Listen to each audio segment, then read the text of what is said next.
Baik, selamat pagi anak didik kami. Perkenalkan, nama saya Bapak Sorman Wardana Sinaga.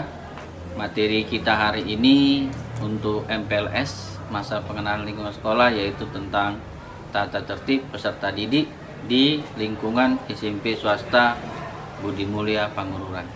Sebelumnya saya sapa dulu, semoga peserta didik kami kelas 7 semua dalam keadaan sehat dan diberi lindungan oleh Tuhan sehingga dapat melaksanakan kegiatannya sehari-hari dan dapat mengikuti masa pengenalan lingkungan sekolah kita yang telah dipersiapkan.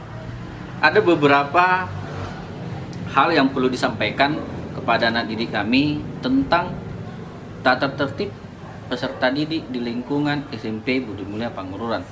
Yang pertama, peserta didik wajib menaati dan menghormati nilai-nilai ajaran Katolik yang dihayati di sekolah. Kemudian yang kedua, peserta didik wajib mengikuti seluruh program kegiatan belajar yang menjadi program sekolah, baik kegiatan belajar intrakurikuler maupun ekstrakurikuler, yang dimana nanti kalau kita nanti sudah bertatap muka, nanti akan diberikan jadwal dan juga guru yang membidangi tentang ekstrakurikuler maupun belajar intrakurikuler. Mungkin nanti akan ada guru yang menyampaikan tentang ekstrakurikuler di sekolah kita dan apa saja kegiatan yang perlu dipersiapkan atau yang bisa diikuti oleh peserta didik kami, terutama kelas 7. Kemudian yang ketiga, peserta didik wajib hadir di sekolah sebelum tanda masuk dibunyikan. Jadi sebelum bel pagi kita itu bel jam 7.30, itu peserta didik wajib hadir sebelum pukul 07.30. Kemudian yang keempat, peserta didik yang terlambat wajib lapor kepada guru piket. Jadi kalau dia lewat, misalnya seperti itu ya, terlambat dari rumah, maka peserta didik itu wajib melapor kepada guru piket. Ada guru piket nanti dipersiapkan setiap harinya, Bapak Ibu guru yang berhubungan atau yang menjadi guru piket hariannya. Kemudian yang kelima, peserta didik yang terlambat datang tidak diperkenankan masuk kelas selama 1 jam pelajaran. Jadi kalau dia terlambat dia tahu pukul 7.30 sudah bel, ternyata dia belum datang, terlambat, maka akan diberikan sanksi, yaitu tidak diperkenankan masuk selama 1 jam pelajaran. Makanya untuk itu anak didik kami, peserta didik kelas 7 diharapkan jangan terlambat. Artinya datanglah sebelum pukul 7.30. Kemudian yang keenam, peserta didik yang tidak masuk sekolah. Jadi kalau dia tidak masuk sekolah, harus ada surat pemberitahuan atau keterangan dari orang tua atau wali atau dokter. Jadi kalau tidak masuk, harus ada surat keterangan dari orang tuanya mengatakan dia tidak masuk itu karena apa? Apa karena izin, sakit dan sebagainya. Atau bisa juga dari walinya kalau dia anak kos atau tidak tinggal dengan orang tua, dari walinya. Kalau dia sakit diambil dari surat dokter. Kemudian yang ketujuh, peserta didik yang tidak hadir tanpa keterangan atau alpa ya, tidak hadir tanpa keterangan atau pemberitahuan lebih dari 3 kali. Jadi dia alpanya 3 kali dia berturut-turut selama 1 bulan, akan dilakukan pemanggilan orang tua. Jadi kalau dia 3 kali, peserta didik ada 3 kali dia tidak hadir berturut-turut, itu akan dipanggil orang tuanya. Jadi dipanggil itu mau nanyakan kenapa dia tidak hadir, akan dipanggil orang tuanya. Kemudian yang ke-8, peserta didik yang meninggalkan pelajaran karena sakit. Nah, jadi sakit pada saat proses pembelajaran, dia sakit, wajib mendapat izin. Jadi dia wajib mendapatkan izin dari guru yang mengajar. Jadi izin dulu sama gurunya, kemudian melapor ke guru piket. Nanti akan dibuat surat keterangannya bahwa dia tidak bisa mengikuti pelajaran selanjutnya. Kemudian dari wali kelas melapor, baru nanti akan ada surat yang ditandatangani oleh guru BK dan kepala sekolah. Jadi surat izinnya kalau dia tidak bisa melanjutkan pelajarannya atau sakit atau gimana, wajib melapor ke guru piket atau ke wali kelasnya. Nanti akan ada surat dari pihak sekolah yang ditandatangani oleh guru BK dan kepala sekolah. Kemudian yang ke-9, peserta didik yang berencana tidak mengikuti pelajaran. Jadi ada rencananya dia tidak ikut karena urusan tertentu, misalnya ada besok kakaknya menikah atau ada pesta atau apa, jadi ada urusan tertentu, orang tua atau wali, jadi orang tua atau walinya harus membicarakan terlebih dahulu kepada wali kelas dan pihak sekolah. Jadi harus beritahu dulu, misalnya besok tidak masuk hari ini, harus datang ke sekolah memberitahu bahwa besok kami tidak bisa masuk gitu, atau saya tidak bisa hadir, tapi harus didampingi oleh orang tuanya atau orang tuanya datang memberitahukan kepada wali kelas atau kepala sekolah supaya bisa mengetahui keberadaannya kemana gitu ya anak didik kami. Kemudian yang ke-10, peserta didik langsung pulang ke rumah setelah pelajaran selesai. Jadi setelah bel itu wajib pulang sekolah, tidak boleh ke warnet atau jumpa teman yang lain atau gimana. Jadi setelah pulang bel wajib harus pulang ke sekolah, kecuali ada yang mengikuti ekstra atau mengikuti les sore. Nah, gitu. Jadi kalau misalnya rumahnya jauh rumahnya ya, kalau rumahnya jauh mungkin pulang lagi nggak mungkin kan, mungkin butuh waktu perjalanan yang lama. Jadi boleh bawa bontot, silahkan bawa bontot, boleh tinggal di sekolah, istirahat di sekolah, menunggu les sore dilangsungkan atau berlangsung ya.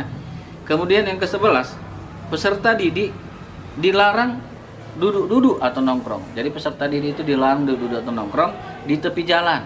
Jadi di tepi jalan dia itu tidak boleh nongkrong-nongkrong sebelum atau setelah pulang sekolah. Jadi kalau dia datang pagi itu langsung ke sekolah, jangan nongkrong-nongkrong dulu, langsung ke sekolah. Begitu juga pulang, langsung pulang, jangan cerita-cerita ya, langsung pulang, jangan cerita-cerita. Silahkan peserta didik atau anak-anak kami kalau sudah pulang sekolah langsunglah pulang ke rumahnya masing-masing. Kemudian yang ke-12, peserta didik tidak diperkenankan di dalam kelas pada saat jam istirahat. Jadi kalau istirahat silahkan beristirahat, kalau bisa jangan di dalam kelas, karena ada tempat duduk kita di sekolah itu dia disediakan di depan kelas masing-masing tempat duduk. Silahkan di situ duduk ya. Kemudian yang ke-13, peserta didik dilarang meninggalkan sekolah tanpa seizin guru piket, guru bidang studi atau kepala sekolah. Jadi tidak boleh misalnya les kedua langsung pergi begitu saja, itu tidak boleh. Kalau langsung pulang begitu tidak boleh, harus izin dulu kepada guru piket atau guru atau kepala sekolah yang kamu jumpai di sekolah, baru bisa kamu berangkat atau meninggalkan sekolah setelah mendapat izin dari guru yang bersangkutan. Kemudian ke-14, peserta didik dilarang beraktivitas yang menimbulkan kekacauan atau ketidaknyamanan atau ketidaktertiban. Kemudian yang ke-15, peserta didik dilarang memainkan alat-alat yang bisa mengganggu keselamatan orang lain. Jadi tidak boleh memainkan alat-alat yang bisa mengganggu keselamatan orang lain. Misalnya benda-benda tajam atau memainkan kursi atau apa yang ada di kelas ya. Itu dimainkan kepada temannya untuk bermain-main menggunakan alat-alat seperti kursi meja, itu tidak diperbolehkan di dalam lingkungan sekolah. Kemudian yang ke-16, setiap kelompok piket kelas yang bertugas wajib menyiapkan dan memelihara perlengkapan kelas seperti taplak meja, peralatan kebersihan, perlengkapan tulis menulis dan sebagainya. Jadi wajib menyiapkan, mereka wajib menyiapkan perlengkapannya. Kemudian yang ke-17, setiap kelompok piket wajib melaksanakan atau menjaga kebersihan lantai dan dinding, kerapian bangku meja kelas sebelum dan sesudah belajar. Artinya nanti pada saat masuk sekolah itu anak didik kita atau peserta didik akan dibuat roster untuk kebersihan kelas. Jadi sebelum mulai kegiatan proses belajar mengajar atau sesudah kegiatan proses belajar mengajar, si anak itu atau piket itu akan membersihkan baik itu lantai, dinding dan sebagainya di sekolah atau di kelasnya masing-masing ya. Kemudian yang ke-18, peserta didik membiasakan diri untuk menjaga kebersihan dan bertanggung jawab atas keindahan ruangan kelas, laboratorium, perpustakaan, halaman kelas, taman dan kamar kecil atau toilet. Jadi semua wajib menjaga kebersihan di lingkungan sekolah.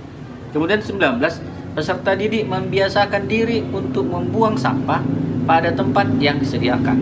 Jadi kita peserta didik itu atau kalian itu wajib membuang sampah di tempat sampah yang sudah disediakan. Jadi setiap kelas nanti itu akan ada di depan kelasnya itu tong sampah. Jadi silahkan buang sampah di situ.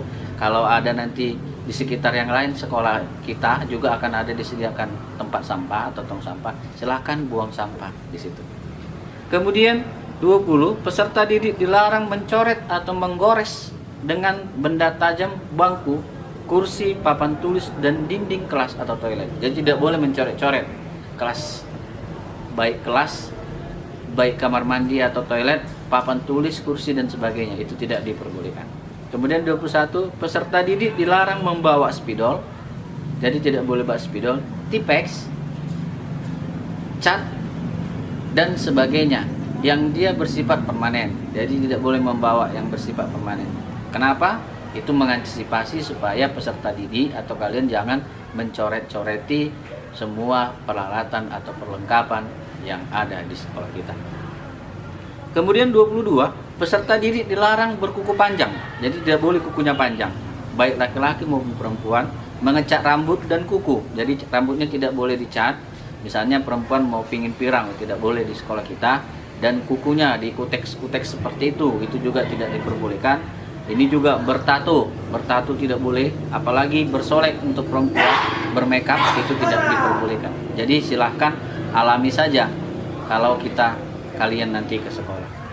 Kemudian 23, peserta didik tidak diperbolehkan memakai perhiasan atau aksesoris berupa jam tangan tidak boleh, handphone tidak boleh bawa handphone, dan tidak membawa uang saku secara berlebihan. Jadi tidak boleh uang sakunya atau uang jajannya berlebihan. Maksimalnya itu hanya 5.000 setiap hari. Jadi nanti akan ada razia, barang siapa yang membawa uang saku lebih dari 5.000 itu akan ditangkap oleh pihak sekolah dan tidak dikembalikan lagi, karena sudah diperingati atau sudah dikatakan atau sudah disampaikan tidak boleh membawa lebih dari 5.000. Kemudian 24, peserta didik wajib menjaga, merawat, dan mencintai barang-barang milik pribadi seperti topi, dasi, tas, dan seragam sekolah, peralatan belajar, ulus, dan sebagainya. Jadi kalau ada barang-barang pribadinya itu tanggung jawab oleh peserta didik atau tanggung jawab kalian pribadi. Kemudian 25, khusus untuk peserta didik laki-laki ya, tidak berambut panjang. Nah, rambutnya tidak boleh panjang. Tidak berambut botak licin, juga tidak boleh botak. Rambut bagian samping, yang samping ini tidak mengenai kuping. Jadi yang rambut sampingnya ini kalau laki-laki tidak boleh mengenai kuping. Jadi harus dipotong. Kemudian bagian belakang, rambut yang di belakang ini tidak mengenai kerah baju. Jadi tidak boleh kena kerah baju bagian belakang. Bagian atas, yang atas ini tidak lebih dari 3 cm. Jadi atasnya paling tinggi itu rambutnya ini hanya 3 cm, tidak boleh lebih.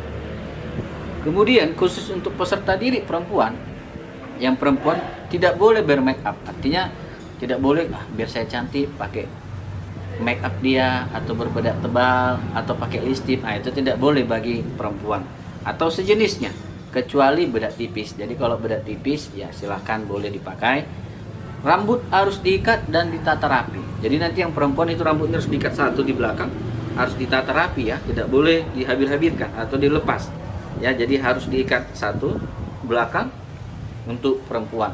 Poninya juga tidak boleh mengenai alis mata. Jadi poninya tidak boleh mengenai alis matanya. Jadi harus poninya dipotong, tidak boleh lebih dari alis mata. 26, peserta didik memakai seragam yang sudah ditentukan oleh pihak sekolah. Jadi peserta didik itu wajib memakai seragam yang sudah ditentukan oleh pihak sekolah dan harus rapi, blus dalam. Jadi bajunya harus dipakai ke dalam, kemejanya harus dimasukkan ke dalam, tidak boleh dikeluarkan.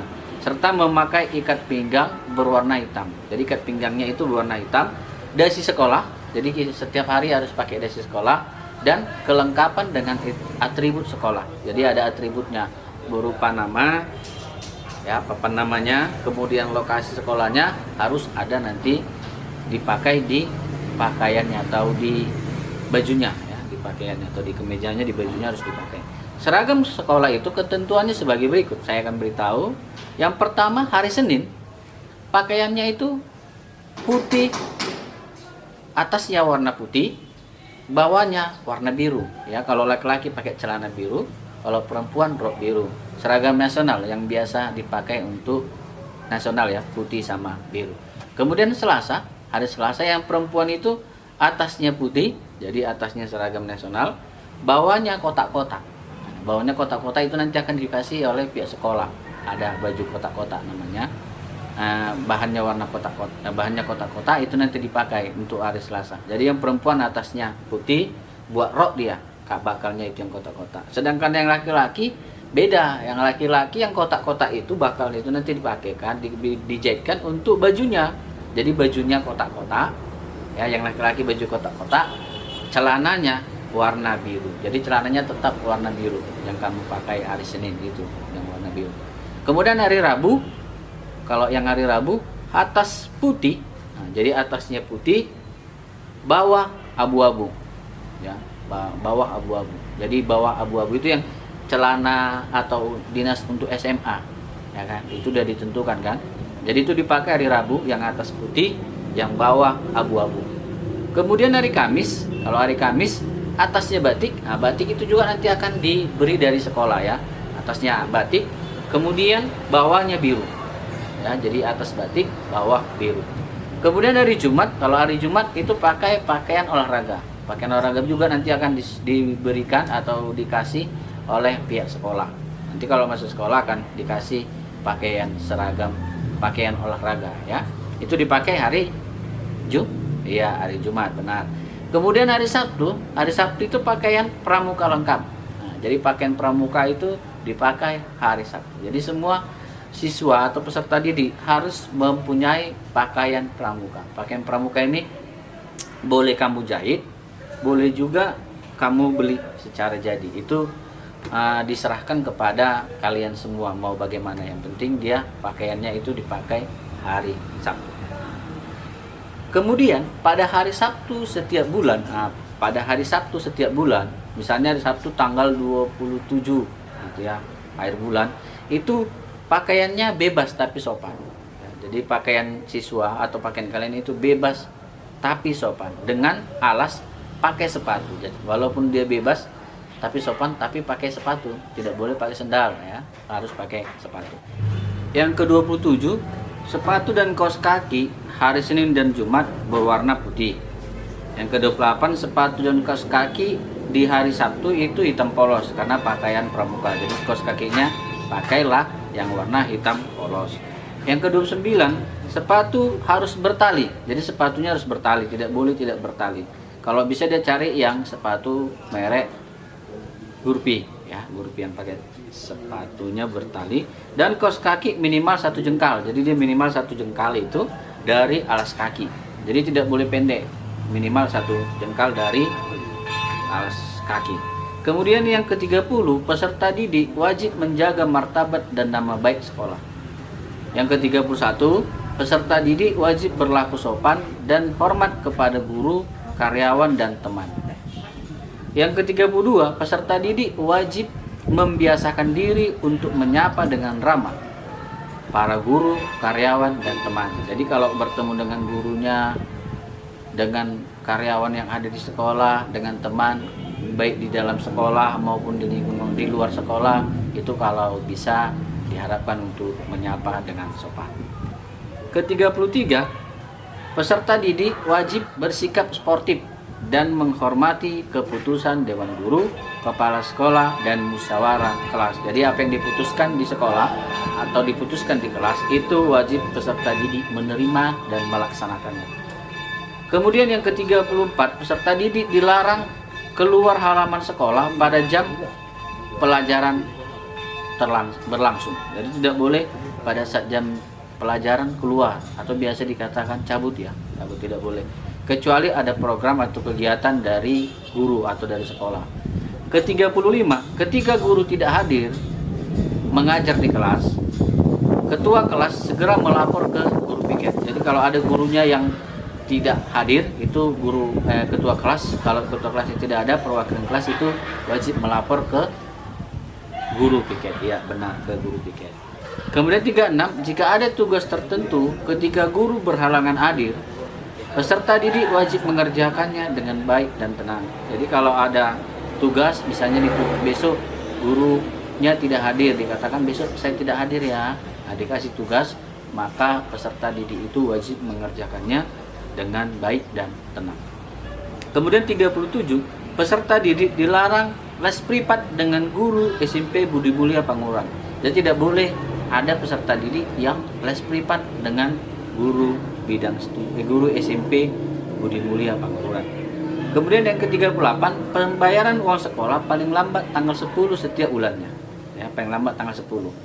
Kemudian 39, peserta didik wajib melapor kepada guru atau kepala sekolah bila ada hal yang tidak semestinya terjadi. Ya, jika ada yang tidak terjadi, wajib dilapor kepada guru atau kepala sekolah.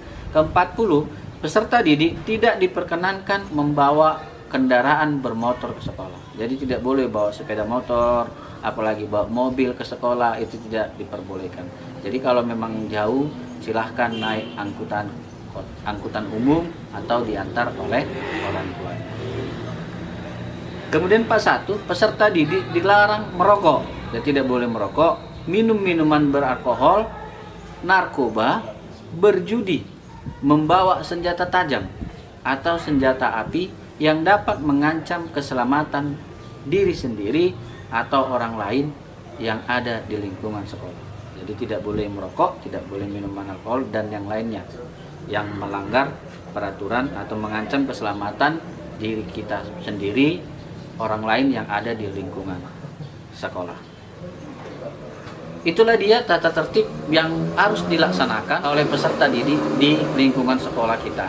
Jadi kalau nanti ada yang kurang jelas akan diperjelas nanti di saat masuk sekolah. Jadilah pribadi yang utuh dengan cara hidup takwa, disiplin, jujur, sportif, mandiri, dan bertanggung jawab. Terima kasih, semoga tata tertib sekolah bisa kalian laksanakan di sekolah kita ini demi kemajuan kita bersama untuk memajukan sekolah kita ini ke arah yang lebih baik. Sekian dan terima kasih. Horas, selamat.